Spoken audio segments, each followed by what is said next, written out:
Welcome to another episode of Nerding Out with Nic Bodiford. I am Nic Bodiford. The date is September 23rd, 2022. We are 2 days out from the Sunday kickoff of Week 3 NFL action. Doing a solo pod today, folks. So we're going a little bit old school here.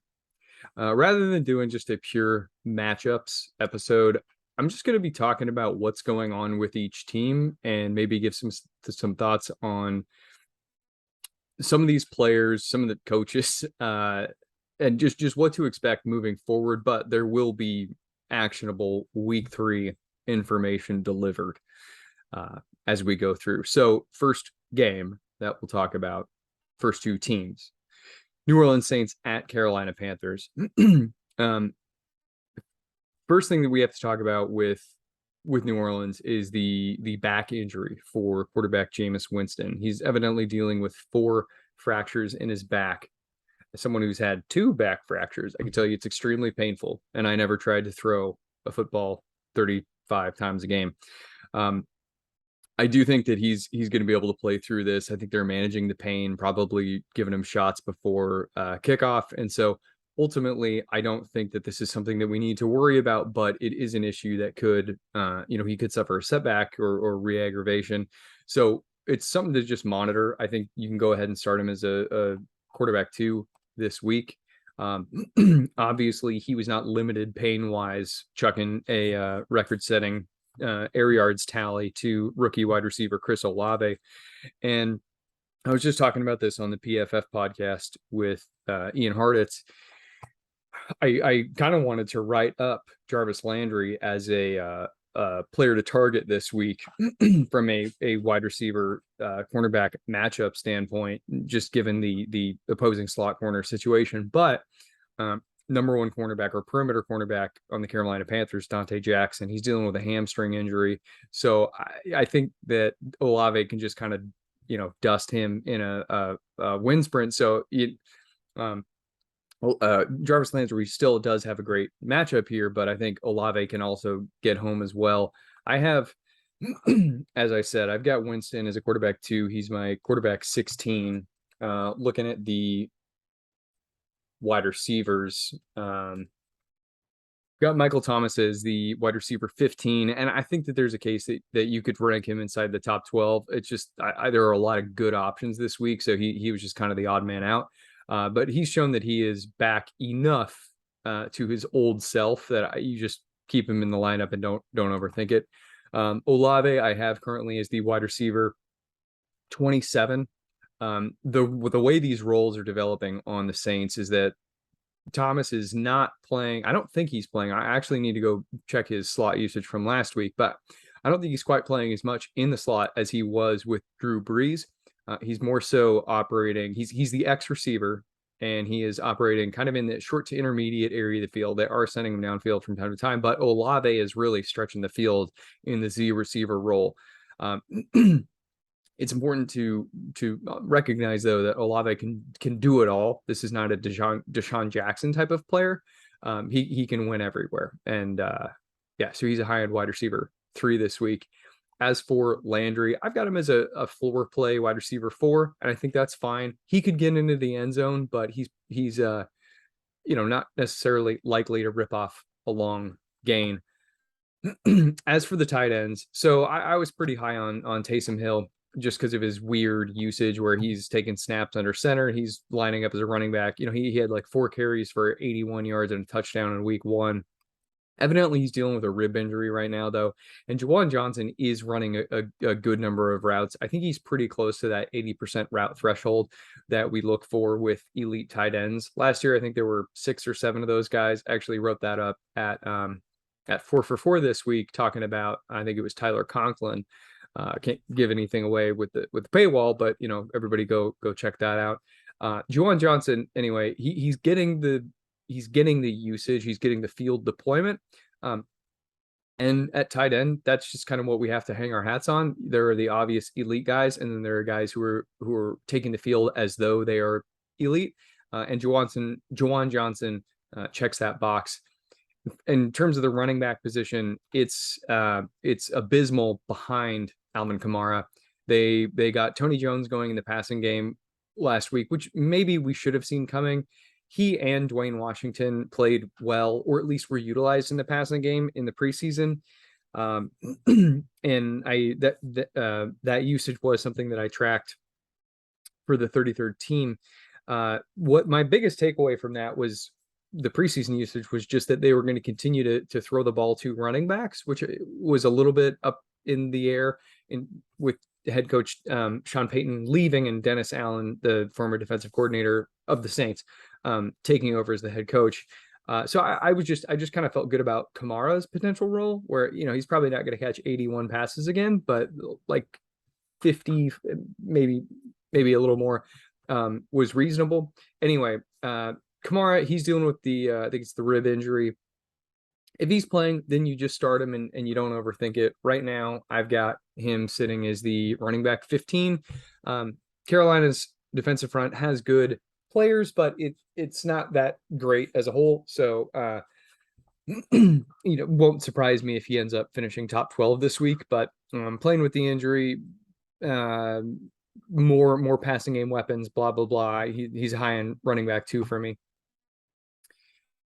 In terms of their wide receivers, so it's a bummer because head coach Matt Rule is an idiot, and he's Matt Rule's a stupid person, and he's a bad coach, and it's a shame because there's a lot of great players on this team.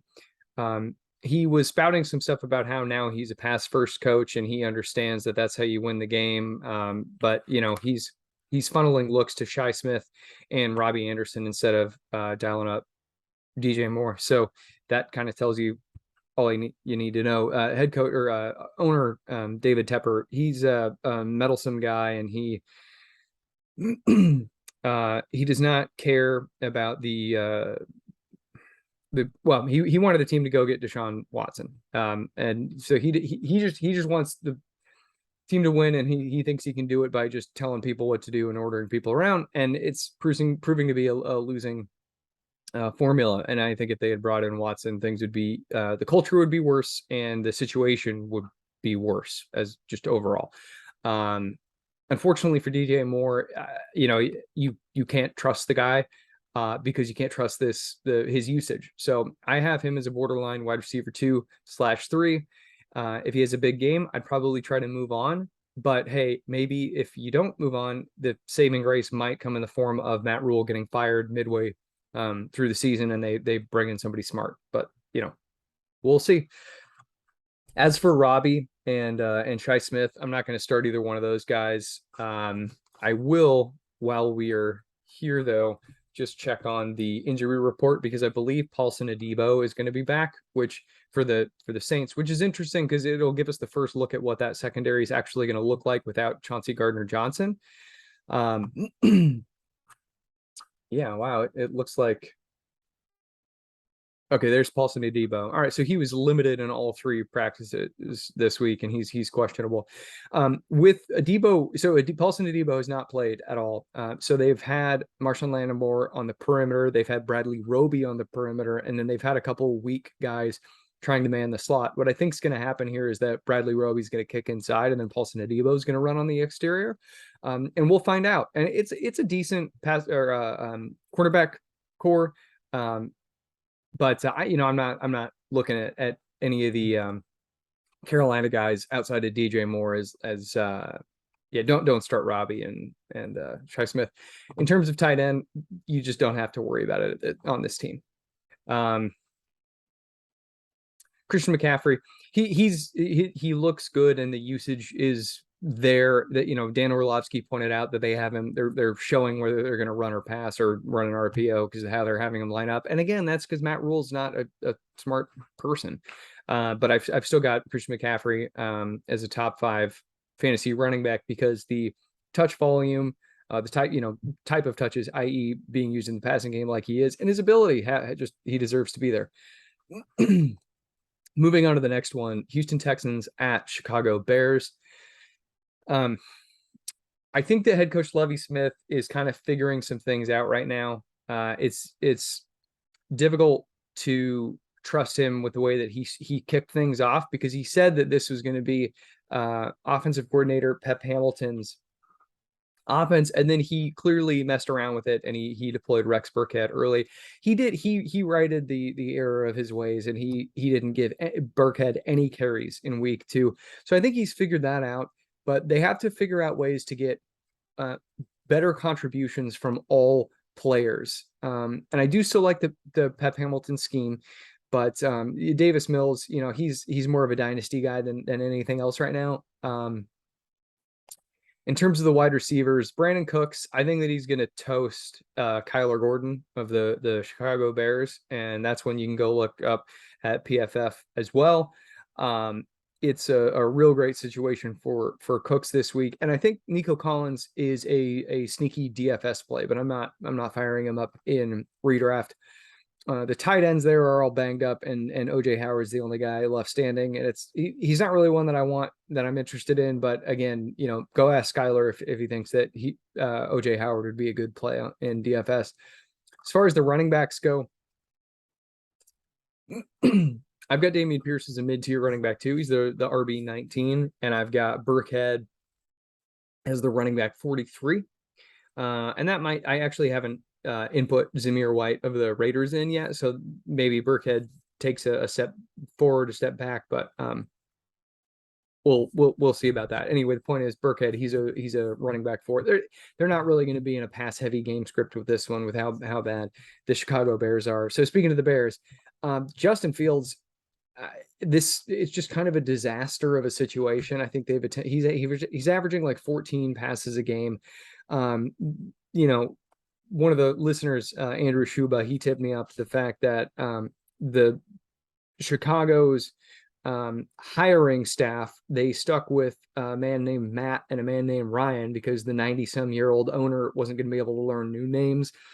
They're just trying to not get blown out, and the idea, I think, is that they just want to keep their jobs, and maybe they're going to end up doing that, but it's really difficult to trust Justin Fields right now. I'm looking at his current, so he's the quarterback 23 on the year, and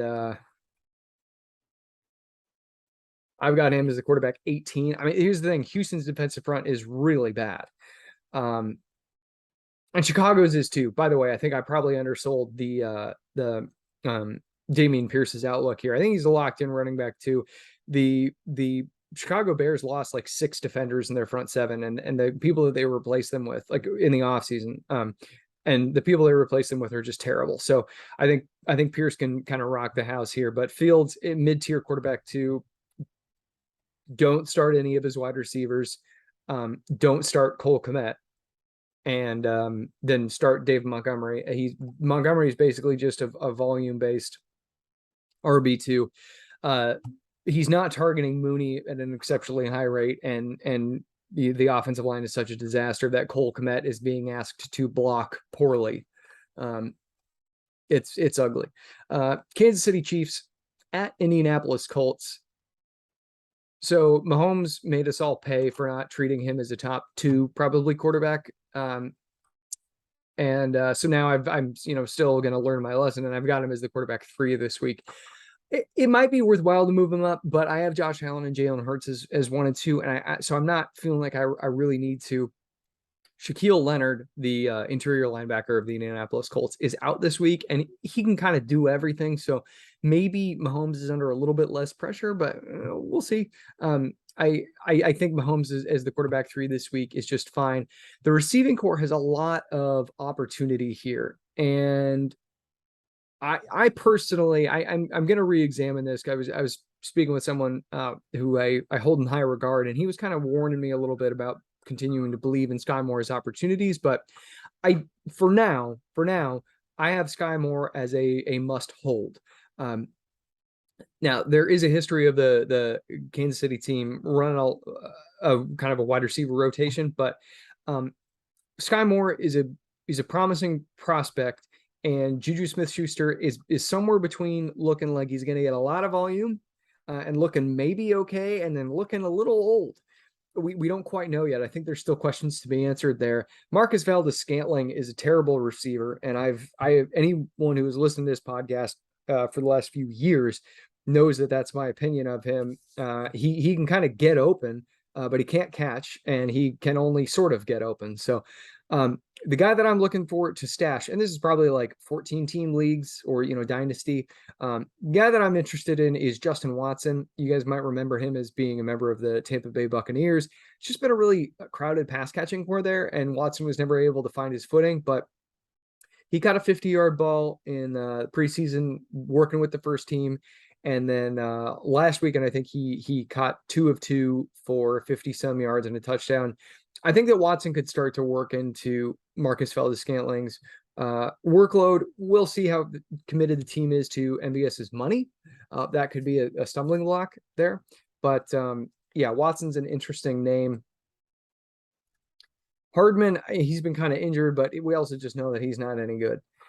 In terms of the tight end position, obviously Travis Kelce is the tight end 1. There's been a little bit of interesting stuff going on. What's his name? Fortson and Noah Gray. This is only a dynasty thing, but maybe just keep an eye on those guys as maybe options 2 years from now behind as Kelce's replacements. On the Indianapolis side of things, I've only got Matt Ryan as a borderline quarterback 2/3. It's a really rough defensive situation, and he actually does not look all that great. The pass catching core has been injured, so we'll see where things go. I do have Michael Pittman Jr. as a back end wide receiver 1 this week. If you guys follow the work of Adam Hutchison, who's been a repeat guest on this show, he put together an injury index over at 444, and I highly recommend everybody check it out. I tweeted out some of his stuff. Actually, he's got a new podcast too, and so I put out some of his free information there. Wide receivers who are coming back from quadriceps injuries, they do tend to see a bit of a production dip, but he's a wide receiver 1, so hey, okay, what he loses 30% of his production, and now he finishes his the wide receiver 16. Like, go ahead and start Michael Pittman Jr. and don't worry about it. As for Alec Pierce, he's coming back from the concussion, but that one's a little more shaky. Tough matchup. Concussion can kind of mess with people for a minute, so I'm not starting any of the other wide receivers in the Indianapolis Colts wide receiver room. Kylan Granson's been playing well. Mo Alley Cox is just kind of like is what he is. He failed to separate. He had the opportunity to do so. I think both of those guys ended up going to tight end U this offseason, the training camp run by Kittle and Greg Olsen and Travis Kelce. And so, yeah, it looks like the dividends have been paid, and Kylan Granson is now as good as Mo Alley Cox. And so that's just too damn bad because Mo Alley Cox won't end up developing. We already know that Jonathan Taylor is a beast. I think I've got him as a running back 2 this week. Yeah, behind Dalvin Cook. Nyheim Hines, whatever. He's a full PPR option only. He's so on the year so far, Nyheim Hines has 4 carries for 4 yards, but he does have 11 targets. He caught 10 of them for 87. Here's the thing: JT's got 8 targets as well. So Hines, I think he's just more of like a bench stash than anything, in like half PPR. But depending on your format, if you want 0 RB, you could be starting him in this one as a running back 2, just because the game script's probably going to fall in favor of the Kansas City run game. So moving over to, actually we covered that one already. Okay, Buffalo Bills at Miami Dolphins. Go ahead and just start everyone as you normally would here. In terms of the quarterbacks, I've got Josh Allen number 1. I have Tua as number 7. And we'll get to that in a second here, but because I know folks are a little bit scared. But Josh Allen, he's the quarterback 1 overall every week, but especially this week. The Miami pass defense is still, they're missing Byron Jones, who had an Achilles cleanup surgery. Xavier Howard has a groin injury, and then they've got Nick Needham, who kind of great story, came from UDFA, but Outside of them, they've got a rookie who I think was a UDFA as well, and the rookie's played well. Cater Kahu, I think, but you might be asking, who is he when he's getting dusted this weekend? So go ahead and start Stefan Diggs. He's my fantasy wide receiver 3. I kind of want to move him up to wide receiver 2 this week, but top 3 is, just the way to look at it. Gabe Davis is sitting as wide receiver 16. He's supposed to play. He's coming off, I think it's probably a low lateral ankle sprain, and he's going to be fine. I think that he's going to get plenty of snaps on non-Xavier Howard, but hey, even if he does, Davis routinely ripped off long gains last year, and Xavier Howard is now 8-9 years into his career, I think, and he's dealing with a soft tissue groin injury. So fire the cannons there. Don't overthink it. In terms of the other wide receivers, I think things got a little bit funky with the wide receivers in Gabe Davis's absence last week. Yeah, so Jake Kumaro, Isaiah McKenzie, and James Crowder, they all got time. I think they're going to keep it that way. Week 1, Kumaro, if I recall correctly, actually outsnapped Diggs. So I don't think that they're really doing that because they think Kumaro is good. I think they're just trying to preserve Diggs because it's Super Bowl or bust for them. So Isaiah McKenzie's got the best upside, but he's only like a DFS play. In terms of tight end, Dawson Knox just doesn't really have much of a role. So I wouldn't worry about him, but if you don't have anybody else, like, go ahead, because tight end sucks. The running back situation, Devin Singletary is really, he's like an okay rusher, and he can't do anything in the receiving game, and we've known that part for a really long time. But so last week, Devin Singletary, 3 targets, 2 catches, 2 yards. That's who that guy is. As a pass catcher. Now, what you'll notice is that they blew the Tennessee Titans out of the friggin' water. And so what happened?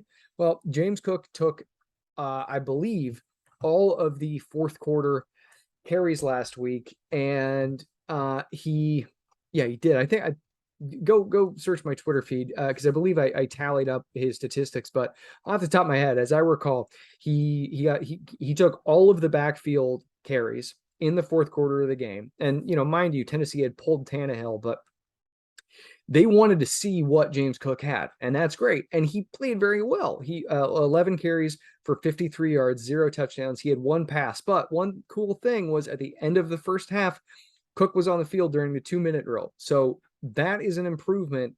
That's notable usage right there.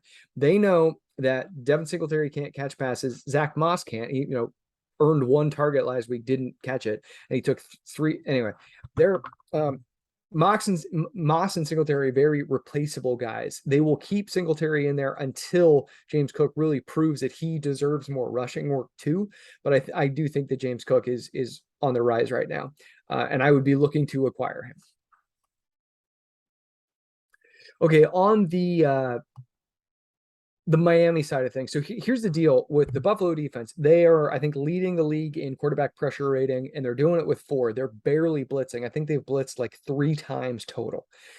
They're going to be down Jordan Phillips, who's a good interior pass rusher. They're going to be down Ed Oliver, who's also a good interior pass rusher. They have an extremely deep defensive line that, and their starting 4 is probably still better than any other starting 4. Like this week with those guys out, and Oliver's a rotational guy, but point is they're still going to have a phenomenal I said offensive line, defensive line. That's what I meant. They're still going to have an awesome defensive line, but Miami's offensive line is a pretty good pass blocking unit. Teron Armstead, actually, I'm going to check on his practice status right now because Teron Armstead, left tackle for the Dolphins, is dealing with a toe injury.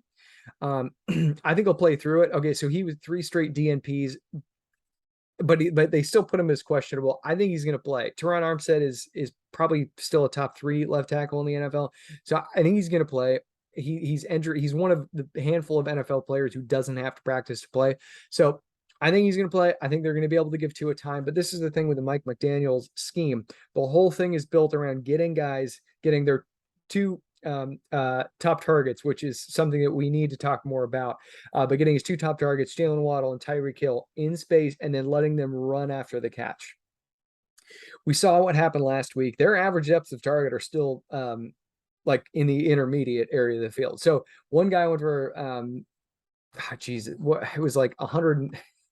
I'll look it up so that I don't get it wrong. But they set a record last week. So Tyreek Hill, 11 catches, 13 targets, 190 receiving yards, 2 touchdowns. Jalen Waddle, 11 receptions on 19 targets, 171 receiving yards, 2 touchdowns. I wrote up Waddle at PFF. Go look at it. Point is, defensive line's injured a little bit. The secondary is really banged up though. So we have Tre'Davious White still recovering from an ACL tear, so he's on PUP, right? He's physically unable to perform. Dane Jackson, super scary neck injury. The guy's okay. He's a cornerback. He is out this week though. Micah Hyde, similarly, also had a really scary neck injury. He is out this week. Jordan Poyer, so Micah Hyde's their free safety. Jordan Poyer, very good. These are all pro safeties. Hyde is out. Poyer only logged a limited practice this week with a foot injury. I think that's right.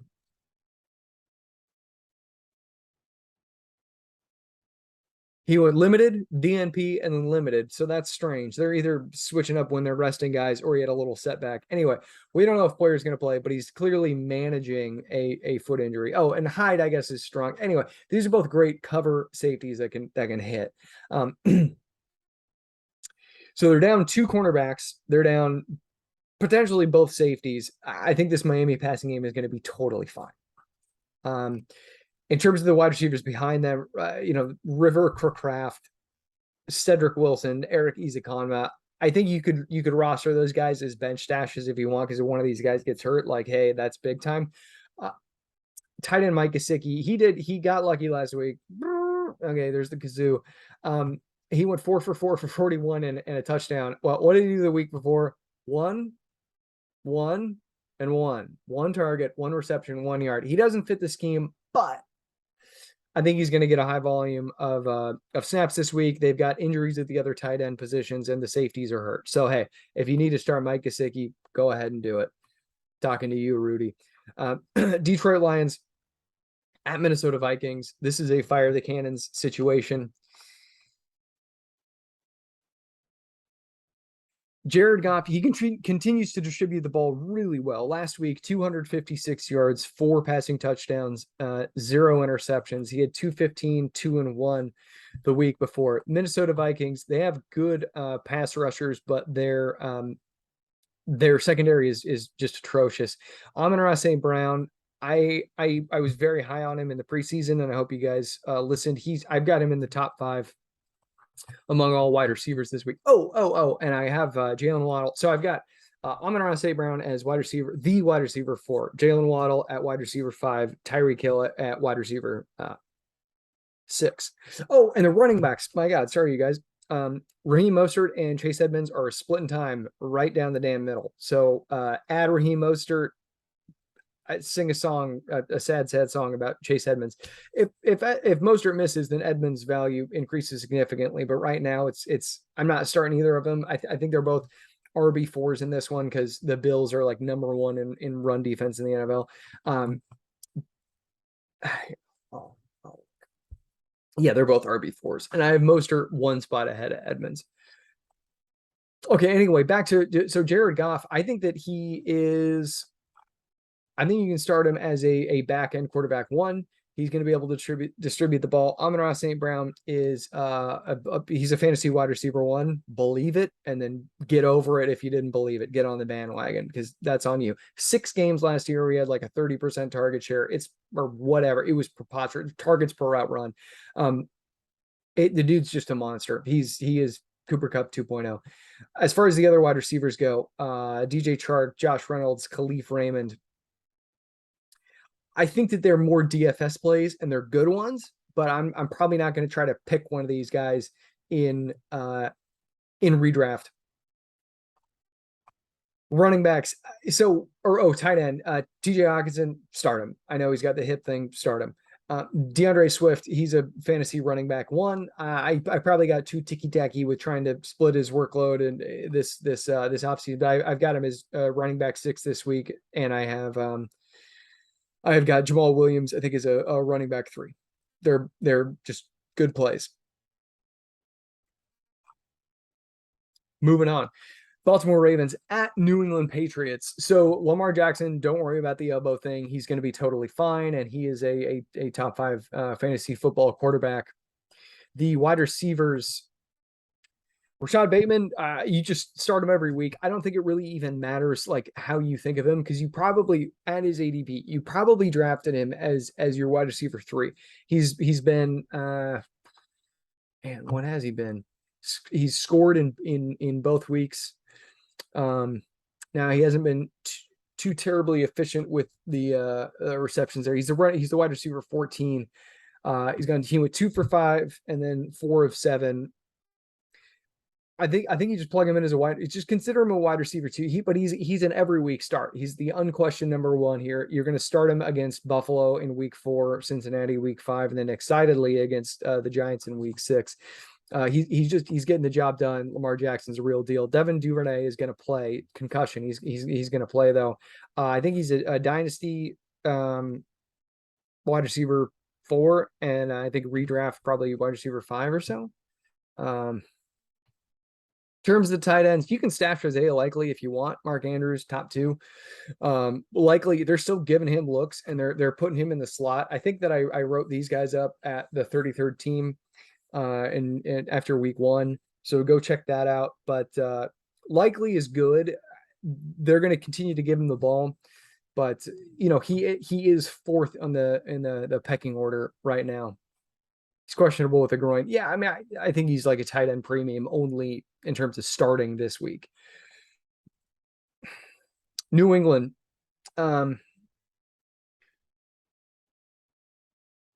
Mac Jones, borderline quarterback 1 or quarterback 2/3, I think. Wide receivers.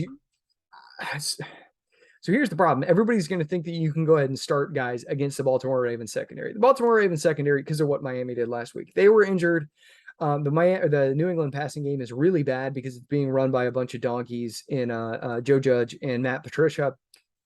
Yeah, I think you can start Jacoby Myers as a PPR wide receiver 4. Nelson Aguilar, he's a DFS play only, but like Tyquan Thornton, he's going to be a factor whenever he comes back. 6 weeks from now. Don't start any of the tight ends. And then in terms of the backfield, we've just been waiting to find out what the deal is with Damian Harris. And I'll take a look at the injury report just to see what's going on with him. He kind of banged up his knee last week, but he's not even on it. Yeah, so it's a 2-man backfield. I think that you can make the case that Ramondre needs to be started over him because of his passing game usage, including route participation. But the Ravens defensive front is pretty decent. So, I'm not like itching to start either of these guys as more than, like RB3s slash maybe 4s. Let's see where I've got him. Damian Harris. Yeah, I've got him as okay. So I've got him RB31, Ramondre Stevenson RB32. It's probably fair to flip those, but they're just floor plays.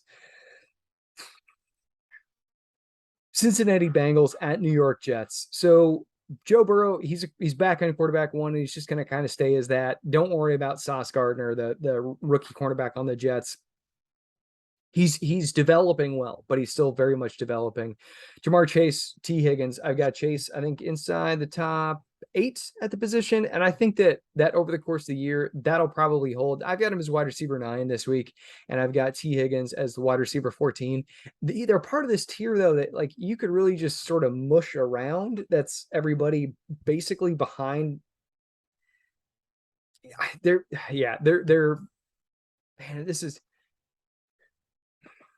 I'm not going to spend a whole lot of time. Like, Amon-Ra St. Brown, Jalen Waddle, Tyreek Hill. You know that those are wide receiver 1s. AJ Brown, wide receiver 1. Devontae Adams, maybe he's a high-end wide receiver 2 most weeks, but Hunter Renfro's got a concussion. So, yeah, Devontae Adams is for sure a wide receiver 1 this week. Anyway, it's not that important.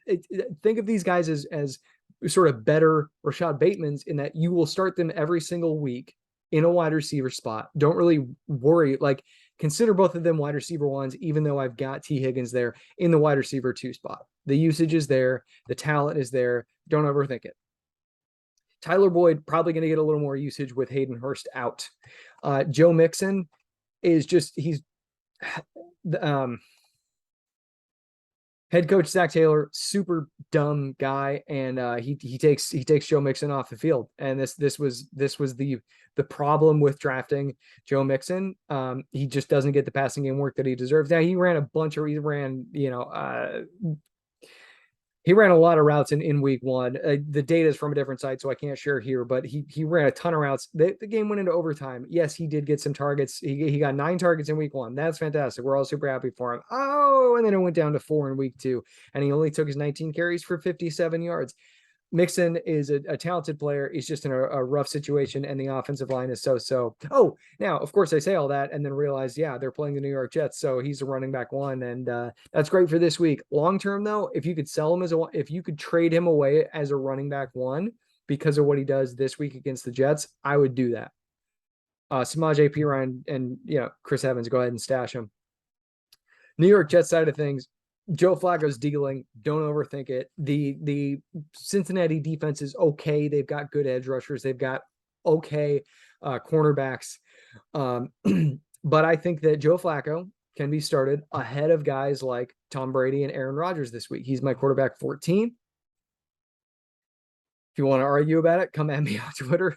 But it's just the volume is there, and the pass catchers are there. So speaking of those guys, Garrett Wilson and Elijah Moore, I've got them as high-end wide receiver 3s. Props to you, Patty Cooper. You broke out, or your boy.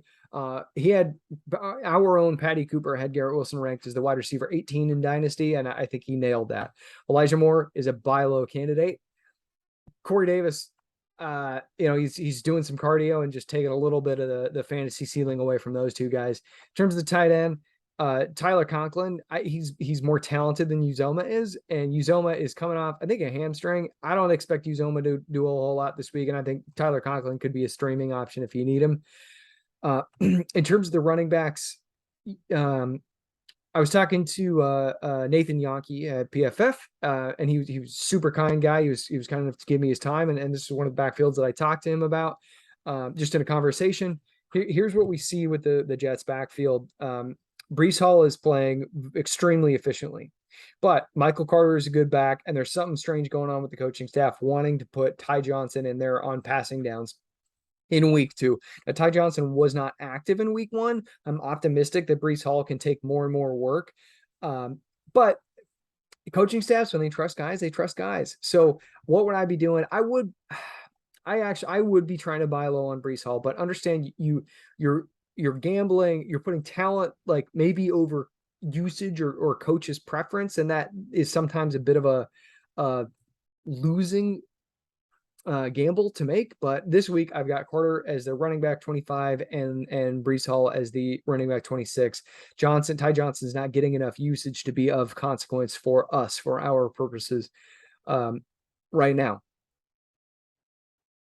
Las Vegas Raiders at Tennessee Titans. Going to be a lot of fun here. So the Tennessee Titans, they're down Harold Landry. Their secondary sucks. I think they're starting 1 or 2 rookies, and then Caleb Farley is like being okay or whatever. Here, I'll give you a more reasonable report. I'm looking at the injury report right now. But what we do know with the Raiders is that Hunter Renfrow was not able to clear the concussion protocol, so he's out this week. So their number 3 pass catcher behind Devontae Adams and Darren Waller is Mac Hollins. Hollins is more perimeter downfield guy, so I don't think he's going to go in the slot that much. I think that Devontae Adams and Darren Waller are basically just going to rotate slot to perimeter, and they're both going to clear double-digit targets. Everybody gets rich. So start Devontae Adams as a wide receiver 1, Darren Waller is a high-end tight end 1. I don't think there's anything there for Mac Hollins. As far as the running backs go, strange situation on our hands with Josh Jacobs. He's sick. He's not traveling with the team. They left. They went to Nashville. In terms of the secondary in Tennessee, so Christian Fulton, he's healing a hamstring injury. He's probably going to play. Safety Ugo Amadi, that's where they've got him labeled as SAF. I've never seen that before on a team's injury report. He's dealing with an ankle injury. He's out. Bud Dupree, he's out. So they're not going to be able to rush the pass. Ola Adeniji, never heard of him before, but and he's a rotational pass rusher. He got a neck injury. He's out. So the Tennessee Titans defense is just torn to bits. So that's a huge bummer. Yeah, the Raiders' top 2 passing guys, they're gonna go nuts. In terms of the backfield, Josh Jacobs, he's sick. He's not traveling with the team. I can't imagine they're going to send him later. It's happened like maybe once or twice in history that I can recall. But what do we think? Zamir White, you should add him. I think it could be a 3-person backfield. This is another thing that I spoke with Nathan about. I think Zamir White is like a 10 carry guy. I think he has to score a touchdown to pay off. I don't know if he's going to score a touchdown, but the Titans defense really does suck. So maybe he could get in there. Here's the thing. Brandon Bolden is supposed to be back this week. Brandon Bolden back. And I don't remember what it was that he was, he had a hamstring, but he limited full. So he's good to go. Josh McDaniels loves him. So I think that he's going to see playing time. Amir Abdullah, he's probably going to work in there more than we like. And so I think that Zamir White is probably a fantasy running back 4. Maybe you can convince yourself that he's a fantasy running back 3. But he could score. I think he's going to be really chalky in DFS, though, so I probably wouldn't be going there. Brandon Bolden, he's like only a full-point PPR, 0 RB kind of option. Amir Abdullah, I think, is just a Ty Johnson. In terms of the Titans, I think we could see Malik Davis way sooner than we think. He got in last week in the blowout. And I think he played the whole 4th quarter. And I don't recall what it was he was able to do. So he had 6 passing yards. Jeez. 4 attempts, 1 completion, 6 passing yards. He carried the ball 4 times for 16. So that's awfully nice. Oh, and he fumbled. The 4 for 16 thing is why you want to maybe have Malik Willis stashed on your bench. But if you're in shallow leagues, I understand that it might be hard. Tannehill, though, I think that this can be a good looking game for Tannehill. So the Raiders are going to be down Denzel Perryman, middle linebacker. And they're largely just not a great team. And I don't know what Josh McDaniels is doing. Last week, this was something that I wrote up at PFF. So you're going to have to go, look behind the paywall for the full information here. But Nate Hobbs, he's a very good slot cornerback. He broke out as a rookie last year for the Raiders, but they brought him out of the slot last week, which was really peculiar. And like I said, you'll have to go figure out, you'll go look for behind the paywall for the real information here. But the point is, I think that Trailon Burks, I don't think he's going to have to worry about Nate Hobbs that much. I think Trailon Burks, I think this is his breakout week. When you look at Burks on a targets per route run and a yards per route run in week 1, and this is from free information now from that I published at the 33rd team through their database, True Media. Their week 1 among NFL players with 4 targets. Believe that both Trailon Burks and Kyle Phillips were number 1 and number 2 in the NFL in yards per run and targets per run. Those guys can play. They're earning targets and they're doing stuff with them when they get them.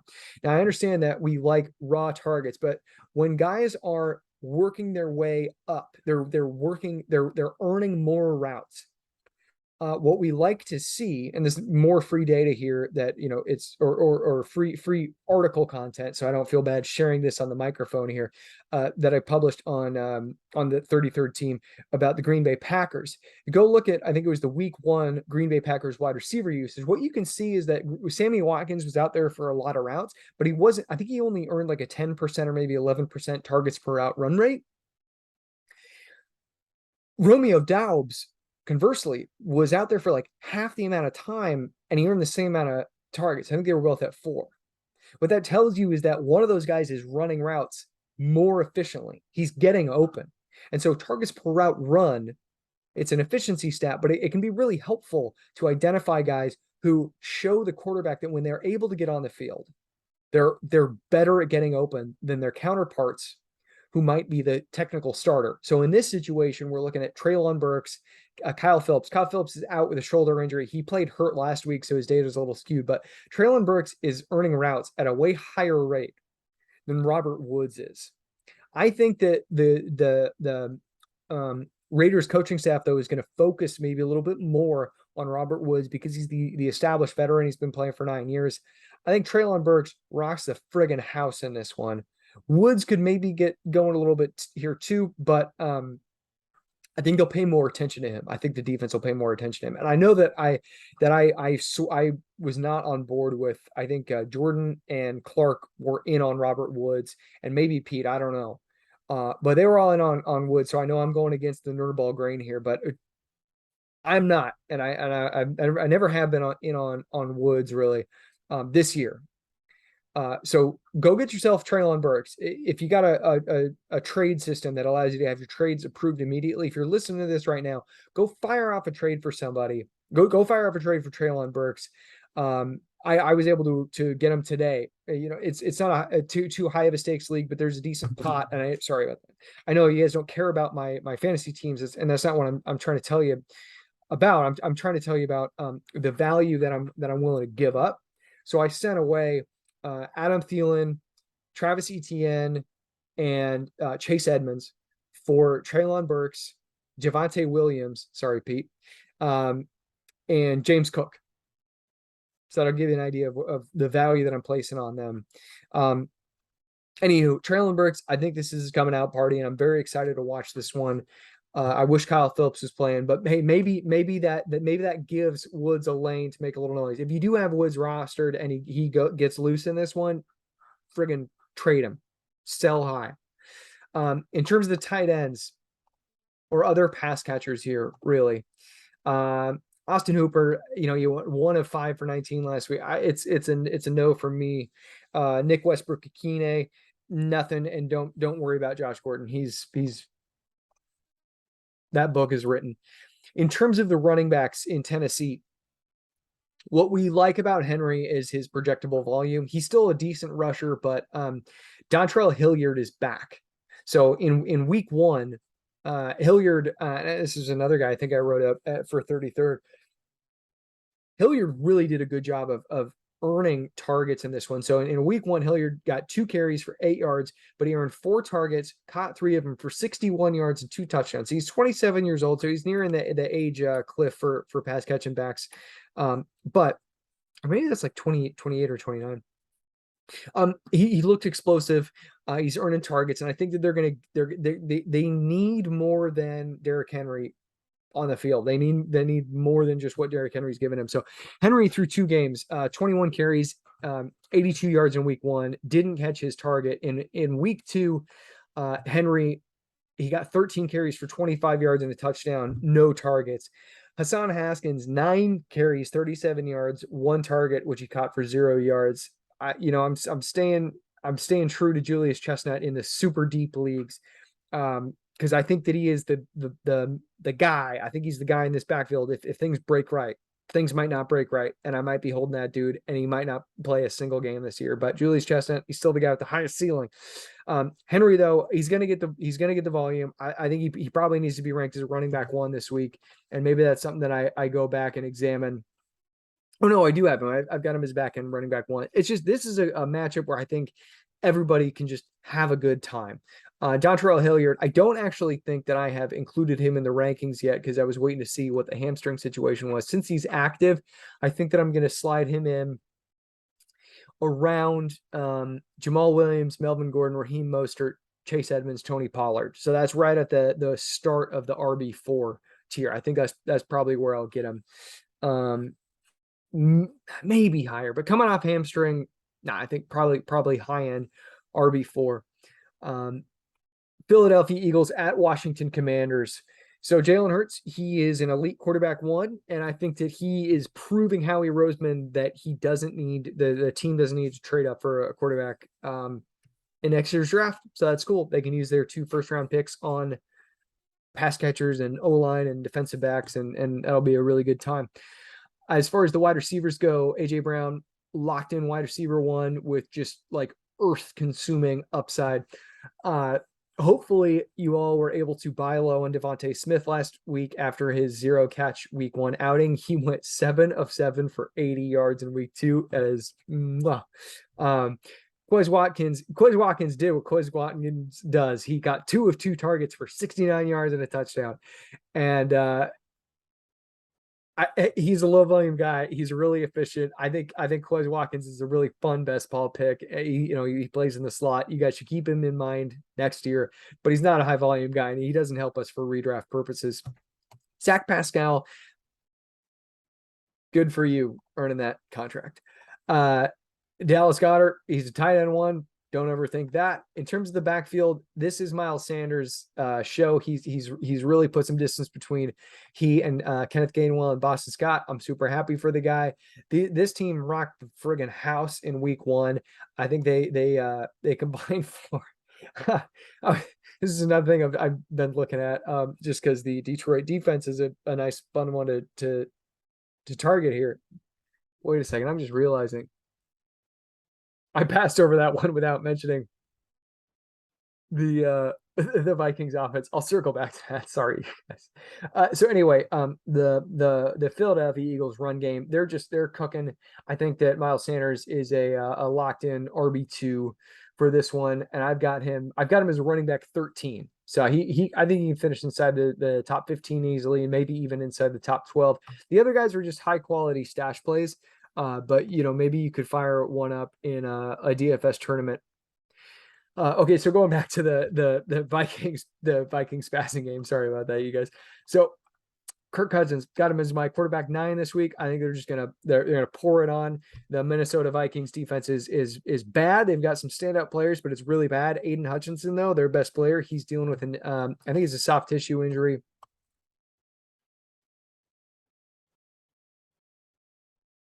Looking that up right now.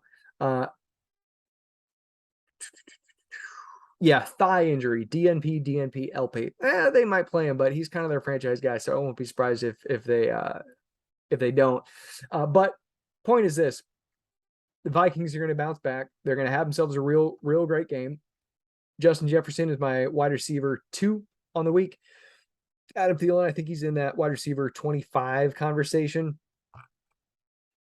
They're not really running a whole. Actually, I've got Thielen way lower than that. I'm gonna Okay, I still need to update and pull Hunter Renfrow out. So, Thielen will be a wide receiver 3. They're not getting KJ Osborne as involved as one might hope, but this is kind of the one where maybe you fire him up in like a GPP tournament. At the tight end position.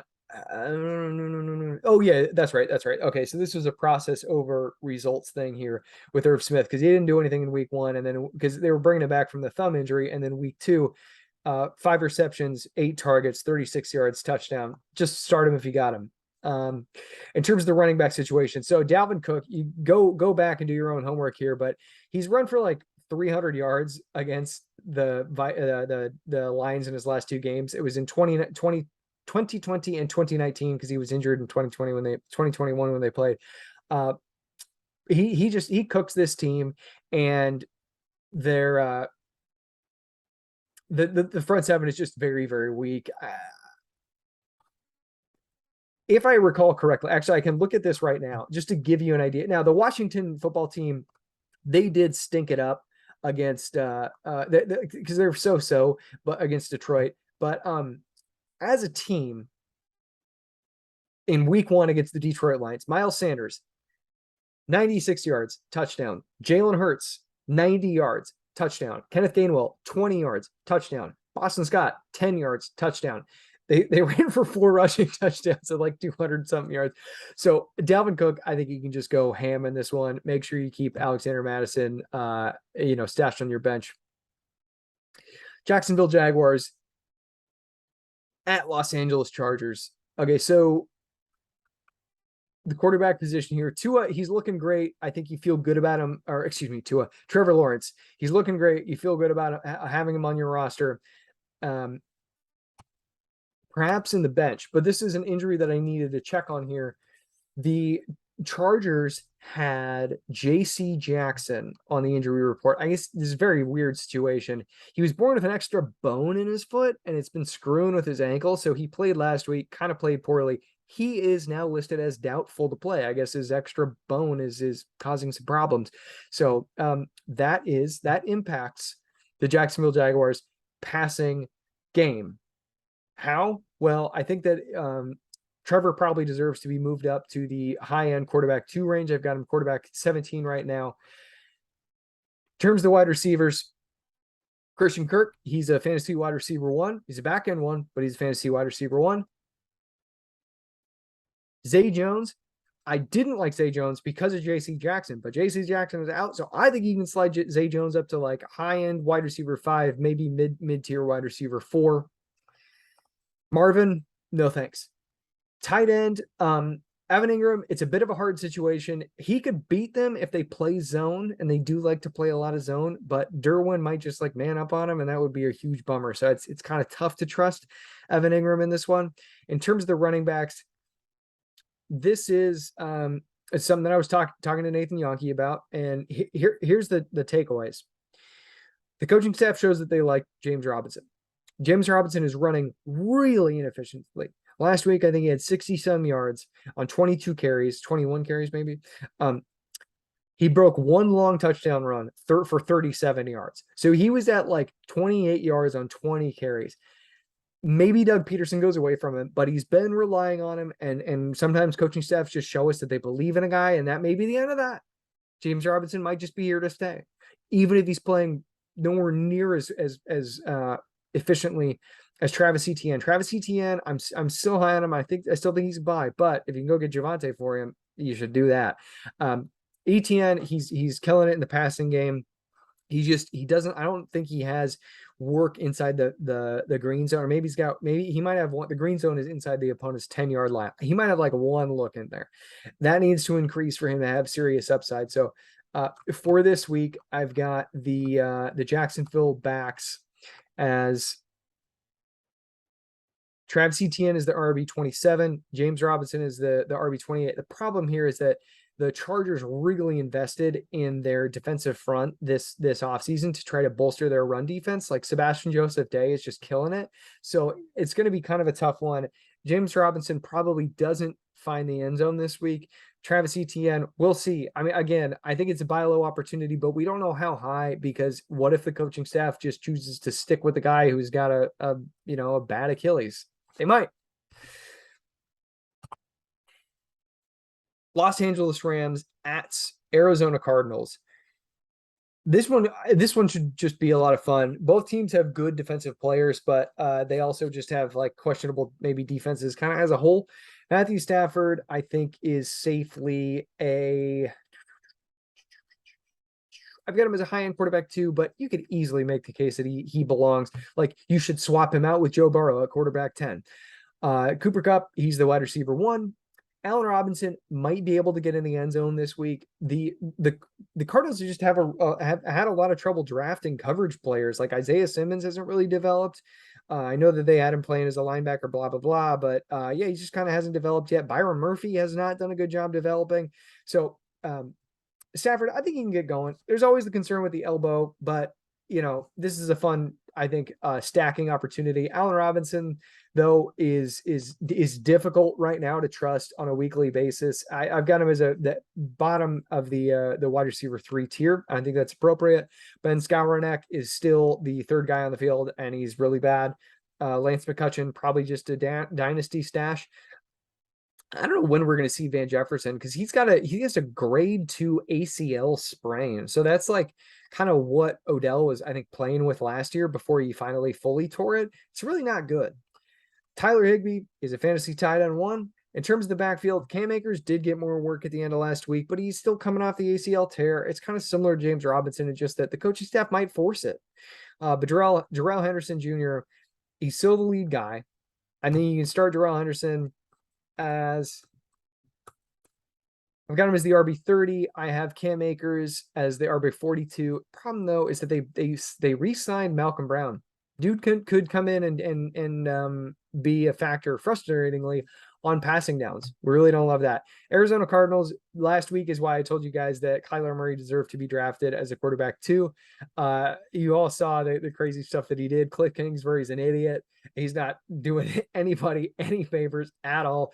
The established run guys have done a really good job of highlighting the fact that the way that Cliff runs his offense is that he just puts wide receivers in the same friggin' place at the beginning of every play. Well, look what happens if you put, okay, if you wanted to do that, then you should put Christian Kirk in the slot instead of the dusty old Larry Fitzgerald and everything. Look at what Christian Kirk is doing. It's just because he's playing in the slot the majority of the time. They are putting him on the exterior, but like Cliff was just, no, he's going to be a downfield stretcher from the Z position on the exterior. He's just a moron. Anyway, Kyler Murray, he will just carry the offense. How are the wide receivers doing after a pair of weeks? I think that there was a bummer of a miss in the end zone for Marquis Brown. So far, he's the team leader in targets, 17, caught 10 of them, 111 yards, 1 touchdown. Greg Dortch, he'll probably face some Jalen Ramsey in the slot, but game script is going to be a factor here. I've got Marquis Brown as a wide receiver, back-end wide receiver 2. Dortch is a wide receiver 4, but DFS, go for it. Maybe he deserves to be a wide receiver 3. It's tough because he's a preseason guy. He's not that great, but he's sure fun to watch and to root for. So congratulations to Dortch. I don't think about AJ Green. Zach Ertz, he's got great usage. He's a tight end 1. The running back position, if Connor plays, then he's a high-end running back 2. If he doesn't, Darrell Williams is the guy to roll on. I still think Keontae Ingram is a bench stash, but they lied to us in week 1. Eno is it was Eno in week 1. Then it was Darrell in week 2. We just have to find out. But Keontae Ingram is the one who can do it all. But he's just the rookie, and he's stuck behind these bozos. So Darrell Williams is my best guess. As for Atlanta Falcons, Seattle Seahawks, Atlanta, I wrote about Marcus Mariota for free. You can read it for free at the 33rd team on Monday morning. It came out on Monday morning. It's called 5 takeaways from week 2, I think. Mariota is running a lot. And actually, we talked about this with Matt Waldman last week. He's no longer just like being asked to stay in the pocket. They're creating coverage, or they're creating lanes for him to pass through. And if nothing's there, then he's supposed to take off. So he's averaging like 12 carries a game. It's fantastic. And you should just continue. Actually, I'll see what he's at right now. I think he had 12 carries in week 1.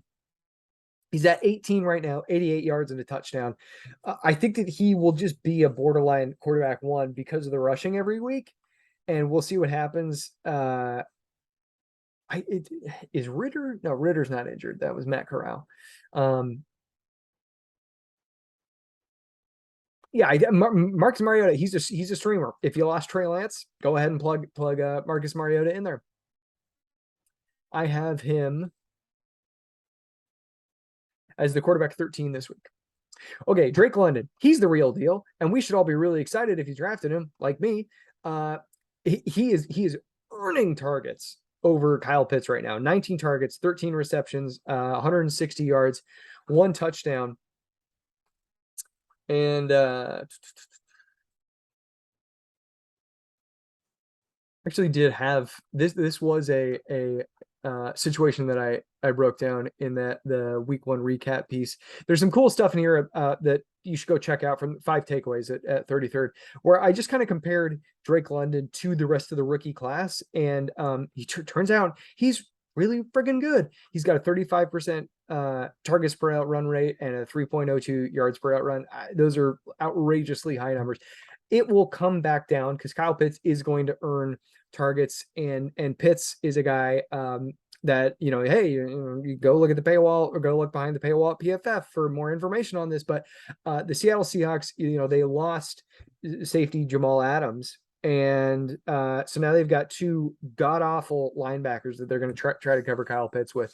I think that you have to just start Drake London. As I've got him as a wide receiver 22 this week. He's that good.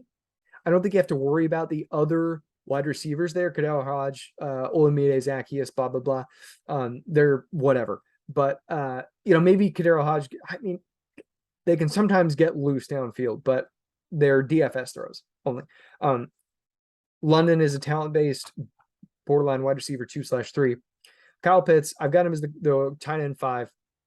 and I think he can have a really great week. In terms of the running backs, Cordell Patterson is the number one there for now. Tyler Algier, he's kind of barking up the tree, and I think he's going to get there for now, or he's going to get there in a while. But Pat, I've got a mid-tier RB2. And Algier, I've got at running back 56. On the Seattle side of things,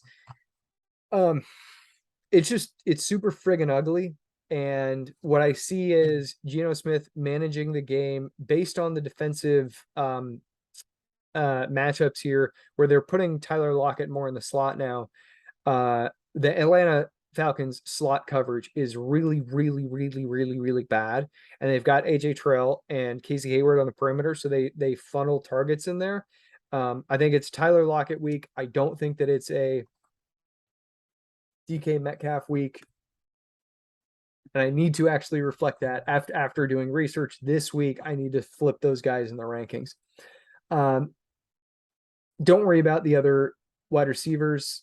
Shout out to Jax Falcone, who was on here a couple weeks ago. Go add Derek Young in Dynasty.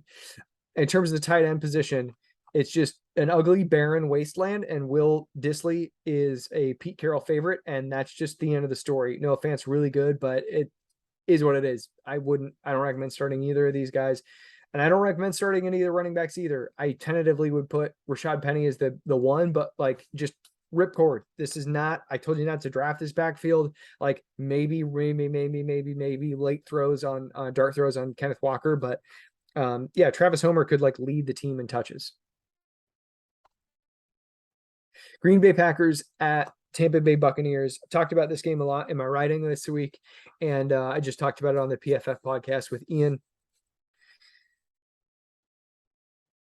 Bird's eye view on both of these teams, because we can get lost in the details here, but there are just a few key takeaways. Aaron Rodgers is still playing well, but it's a really rough situation. Sammy Watkins is out this week. Actually, they've got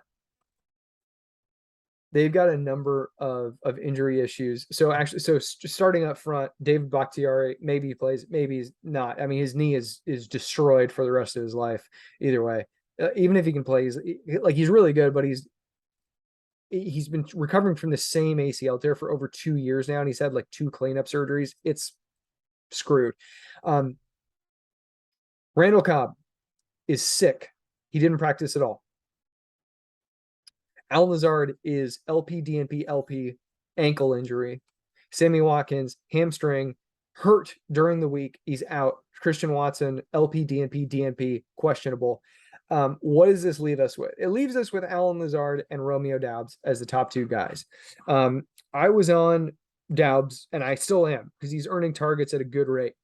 Alan Lazard salvaged his day by scoring a touchdown last week. And the story that the narrative folks want to tell themselves is that, well, he just could be Rodgers' go-to guy in the red zone. And hey, he could be that. But the story that the narrative folks were telling themselves before the season was that he could become the wide receiver 1. And now the goalposts have been significantly moved. The problem with Lazard is just that he's not a good football player. I've talked about this a lot.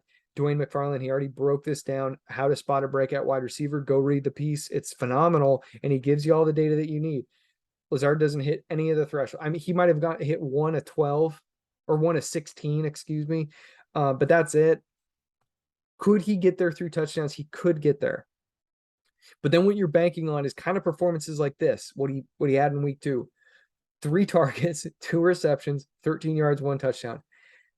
If the guy proves me wrong, it'll be really fun to watch, because it means that Aaron Rodgers, who is awesome, it means that he's balling out with a number 1 wide receiver.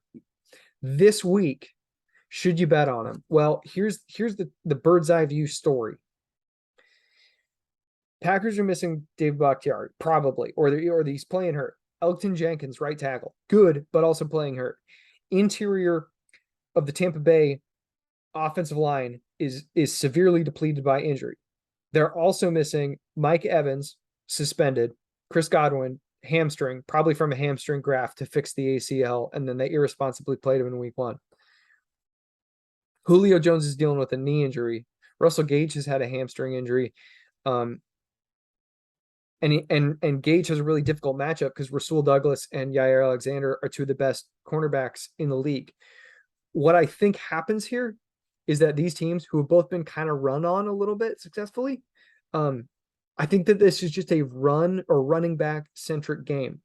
I think that Allen Lazard could be the number one wide receiver. The head coach LaFleur did today call out Dubs, and say we're going to give him a big workload because of the state of the situation. That's not how you want guys to earn it, because you want them to be good enough that they just earn it on their own. But if Sweet Romeo is on your waiver wire or he's a free agent now, you have to go at him because I think he's good. We don't know that he's good yet, but he's earning targets. He was earning targets at least. I haven't run the targets per run data, or I did earlier this week, but I don't remember what it was. But I remember he crushed it. He led the team in targets per out run in week 1, Daubs.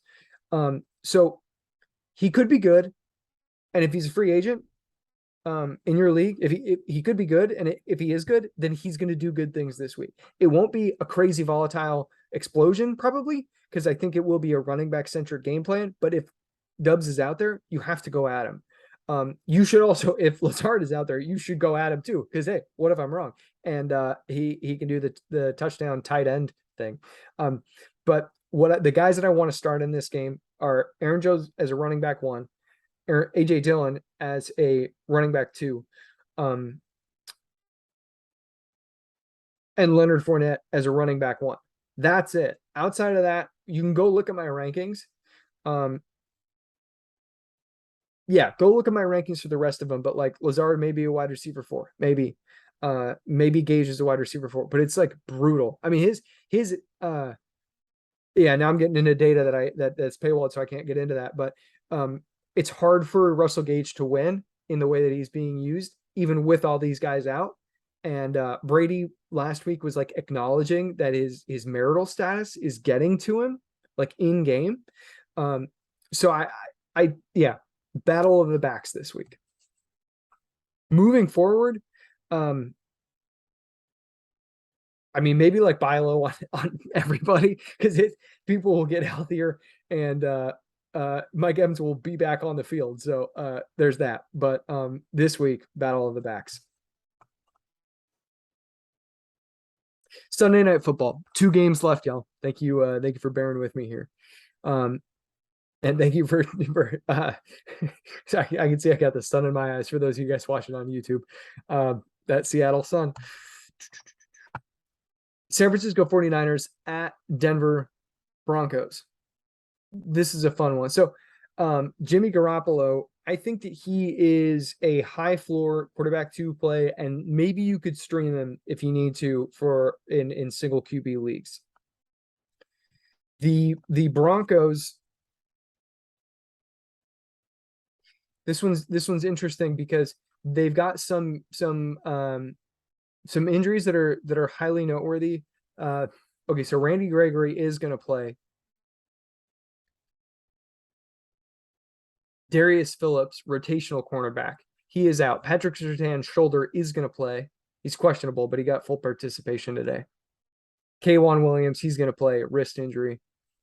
Okay, so they're looking pretty good, but I think Jimmy can distribute here.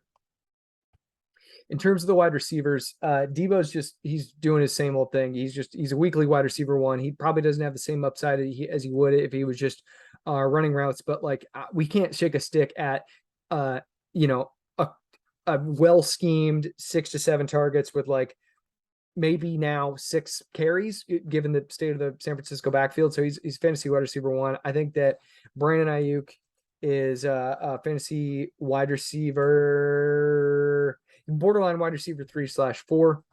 Juwan Jennings, good for you for earning that money. George Kittle's back. Start him. Don't overthink it.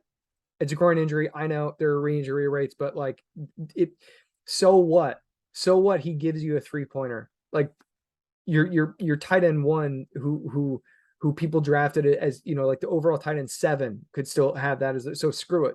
Put Kittle in there. In terms of and I think one of their tight ends like Ross Dwelly, I think he's out this week. I think Ian mentioned that. Tyler Kroft, he's out. Yeah, okay. Now in terms of the running backs, Matt Waldman, he did a great job last week talking about Jeff Wilson Jr. He'll be the guy for now. I think Jordan Mason can seize more work, but what it might look like is that Jeff Wilson's the number one carry guy. He gets the most carries, then Debo, then maybe Jordan Mason. Could be. But if Jordan Mason is out there now, then you have to go add him because TDP is probably out for a month. I mean, high ankle sprain. And then even when he comes back, that's an injury that lingers the whole year. So I don't know, like TDP shares, you maybe should just drop him. But go add Jordan Mason. You don't need to start him this week, but you need to go add him. Going over to the Denver side of things, for 4 for 4, I chronicled all of Russell Wilson's starts against San Francisco during the Kyle Shanahan era. He's never had a fumble. I think he's had 2 interceptions. Maybe it's 3. So it's 2 games for 5 years. So it's 10 games. He what he would normally do is you get a little over 200 yards. He threw multiple touchdowns in, I think, 9 of 10. And this is all public information, right? Like you could box score cruise and find this. I don't feel bad sharing this, but I think he had 2 touchdowns in like 6 of 10 games. And I think he had 4 touchdowns in 2 of them and maybe 3 in 1 of them. So anyway, multiple touchdowns in 9 out of 10. And he has some pretty high peaks too. He usually adds, I think, around 15 rushing yards. He's got a better sporting cast. And what's crazy is like Nathaniel Hackett's a better coach than Pete Carroll. And Nathaniel Hackett looks like an idiot. So that is funny. Jerry Jeudy is going to play, or at least he went DNP, LP, and he said he's going to play. So good to go there. Carlton Sutton, I think he's a fantasy wide receiver 1 this week. Oh, I've got him as wide receiver 13. I think Jeudy, I had that. Yeah, I think Jeudy is probably a wide receiver 2. But I did rank that Sutton ranking initially was with Jeudy expected to miss. So I'm going to tweak those guys a little bit. KJ Hamler's going to play. He's worthwhile in DFS for sure because he can just house a long ball. I probably wouldn't start him in redraft as more than like a wide receiver 5. I'm not sure if I even I don't think I don't have him ranked yet. Waiting to see how he got through the week because I think he started like DNP. No, just limited anyway. Tight end, Alberto is like the dice roll of all dice rolls, and that's just what it is. I mean, he's tight end 1, but it's dice roll of all dice rolls. Javonte Williams. So this is another one that Pete and I were on very different sides of the fence on at the beginning of the year. There were concerns that Javonte Williams is not going to be getting a lot of passing game work because Russell Wilson didn't throw voluminously to running backs in Seattle. Here's the thing, though. You have to look at rates because Seattle always was like near bottom of the league in total plays run. So, yeah, it was always like even if he threw to Chris Carson a lot, you weren't going to see it if you were looking at raw totals because they only ran so many plays. So he like and I don't have those rates off the top of my head, but like, rates are better than totals for this reason. But anyway, setting all of that aside, here comes week 1, right? And Javonte Williams totals 12 targets, number 1 in the NFL. And through 2 weeks, he's number 1 in the NFL at the running back position in total targets with 16. He's got 12 of them for 75 yards. He's got some stuff that he needs to work on. We talked about that in the Matt Waldman episode, but he's earning more carries. So I think that Melvin Gordon had more carries in week 1. Then Javonte earned more. He out carried Melvin in week 2. And I think he also saw an increase in routes. And he might have also had, go look at my stuff at 4 for 4 because I believe I worked on Javonte there too. So I won't say any more than that. But the roles are shifting positively for Williams, and they were already good in week 1. So I'm not being hyperbolic here. Javonte Williams finishing as the overall running back 1 is still in play based on the usage that he has received. Am I saying that he's going to finish as running back 1? No. But will he finish as a running back 1? Yeah. So start him as such this week. I think that Melvin Gordon is still a running back 3/4, and he's one of the highest value primary bell cow backups in the league, no question about it. So that'll be a really fun one on Sunday night. Dallas Cowboys at New York Giants Monday. So this one's kind of a toilet bowl. Cooper Rush, he's a quarterback 2. CeeDee Lamb is where have I got him here? Got him at wide receiver 21. As far as the rest of the Denver wide receivers go, or Dallas wide receivers go, I mean, it's just so ugly. But Noah Brown is the dude. He's earning more than Tolbert, and that's too bad. Pouring one out for you and me and Jax Falcone. But Noah Brown, he should be on rosters. I think he's probably a fantasy wide receiver 4. The New York Giants secondary is okay, and they've experienced some injuries. Their slot coverage, though, Darnay Holmes, is friggin' terrible. And I think, if I recall correctly, CeeDee Lamb, I know he was majority of his routes in the slot in week 1. I think that stayed the case in week 2. Yeah, I mean, Aaron Robinson, their starting quarterback, he had appendicitis. He had his appendix removed. Anyway, start CeeDee Lamb as a wide receiver 2. You can start Noah Brown as probably a wide receiver 4, maybe wide receiver 5. Dalton Schultz, I can't imagine he plays with a PCL injury, but maybe he does. Yeah, I know he didn't practice. He's not going to play. You don't start any of those guys. In terms of the running backs, I mean, it's just ugly as hell. It's hard to give a recommendation that these guys are going to be impact starters this week. I've got Zeke as a running back 3, and I've got Pollard as a running back 4. Simple as that.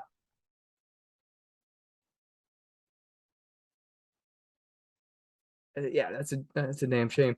In terms of the Giants, so here's the problem with the Giants is that they're 2-0, and so the questionable stuff that Brian Daboll is doing with personnel, he's not going to be forced to change his mind here. Daniel Jones probably going to throw a couple interceptions, drop a fumble. I think the Dallas defense is definitely worth a stream. I think that Daniel Jones is a outrageously volatile wide receiver 2. In terms of the actual or quarterback 2, in terms of the wide receivers, Richie James, probably the most consistent guy on the field. I think Jordan Lewis is an okay slot corner. Actually, he might be kind of bad. But Richie James is pretty. It's the usage is there, so that's fine, but he's not good. Sterling Shepard, I think it's volume derived, his production. But anyway, both of these guys are probably wide receiver 4s. And I know I've said a lot of wide receiver 4s, but it's basically just this. They're outside of the range where you're like, I got to get them in the lineup. Trevon Diggs, he bats as many passes as he gets by him. So I wouldn't let Diggs scare you off either one of these guys if you feel like you want to start them. But they're not great. Yeah. Kadarius Toney, we don't know. In the words of Brandt, we just don't know, dude. We just don't know. You hold him on your bench. If you got to cut him, then cut him. I'm going to stay the course. Wan'Dale Robinson, I don't think he's playing yet. Yeah, didn't practice Friday, so he's not going to play. Still dealing with a knee injury.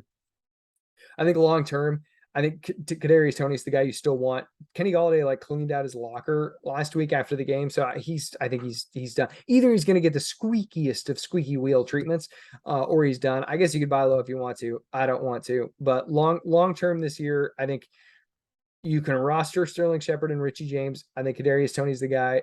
Maybe this is the buy low window for Wan'Dale while he's recovering, though. It's not a great system. I do think that, or it's not a great situation. It is a great system. Brian Daboll, he looks like a phenomenal coach. He's doing smart stuff. He's being aggressive, on 4th down and everything.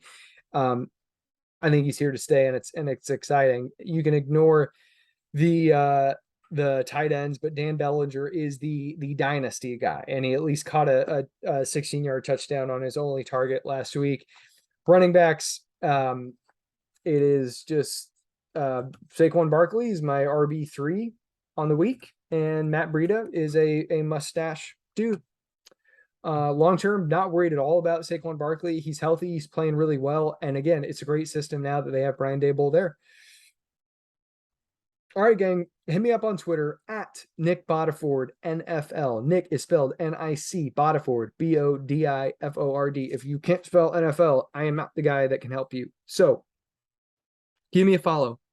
Tweet us at NerdballFF on Twitter. Follow us on Instagram. Follow us on YouTube. Subscribe to all of the podcast streams, Apple Podcasts, Spotify Podcasts. We might be on Stitcher. Don't know. But please go give us a 5-star review or give us meaningful feedback. I'll appreciate that too. But the 5 stars go a long way. Thank you so much, guys. Appreciate you listening. Good luck this weekend.